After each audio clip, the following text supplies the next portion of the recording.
Rändasime ajas tagasi ja käisime fotograafi juures pilti tegemas. Ei, tegelikult käisime hoopis mitu tundi Eesti Rahva Muuseumis ehk ERM-is.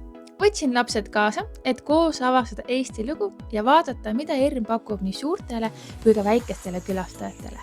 Juba muuseumi sissepääs oli muljetavaldav. Tohutult suur ja avar ruum, mis tekitas tunde, et ees ootab midagi tõeliselt erilist. Mulle tundub, et tänapäeval ei ole muuseum enam, et vaata vitriini, ära puutu, ära näppi, vaid kõik on hoopis teistmoodi. Näiteks siin sai ise proovida sõlmede tegemist ja ka mulle üllataval kombel katsuda lausa rahvariideid.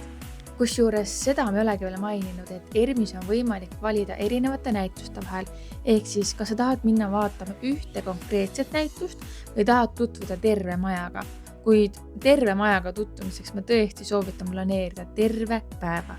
Kuigi olime justkui ajas tagasi rännanud, siis oli siin palju interaktiivseid tegevusi. Sai vajutada erinevaid nuppe, vaadata animatsioone ja kuulata lugusid. Väiksed tervitused siit Karjala saunas ja varsti ma kuulsingi juba, et lastel on kõht tühjaks läinud. Nii hea, et ERM-il endal on olemas siin sees üks kohvik, seega käisime söömas päevapakkumist ja lapsed uudistasid pärast veel ka ERM-is olevat mängutuba. Pärast söömist ja väikest puhkust oli hea minna vaatama edasi järgmist näitust. Naljakas on see, et need lapsed juba ammu ei arva, et muuseumid on igavad. Mul kulus ikka tükk tegemist, et nendega sammu pidada ja igal pool kaasas käia. Siin näiteks oli üks tore näituse osa laste joonistustest, mis pikalt paelus nende tähelepanu. Järgmisena aga avastasid lapsed sellise koha, kus sai siis näiteks kuulata erinevad Eesti laule või Eesti inimeste ütlemisi või vaadata pilte või teha erinevad mustrid sinna ekraanile. Ja kuulge, selline koru on võis küll igas kodus olemas, mulle tundub. Nii lahe on see, et nad reaalselt tundsid asjade vastu huvi. Nad jäid seisma, uudistasid, vaatasid, küsisid küsimusi ja arutlesime asjade üle, mis nad nägid. Meile kindlasti väga meeldis see suur väljapanek Eesti rahvakultuurist ja igapäevaelust. Pärast rahvariietega tutvumist leidsime sellise põneva koha. Sa võtta A, ma võetan I.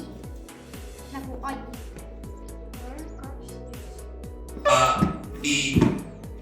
Seejärel katsetasime liiga palju kordi, kuidas mikrofoni öeldes hääl grammofonist välja tuli. No ikka kõik proovisid seda. Ja nagu video alguses juba nägid, siis käisime ka fotograafi juures, ehk siis tegime mitu korda pilte.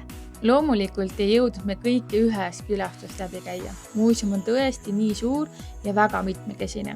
Aga see ongi põhjus, miks kindlasti tagasi tulla. Igal korrusel, igas nurgas on midagi uut avastada ja kindlasti järgmisel korral näeme midagi sellist, mida seekord me üldse ei märganudki. Isegi kui sa oled siin käinud, siis olgu see sulle meeldetuletuseks, et Eesti Rahva Muuseum on üks äge koht, mida külastada.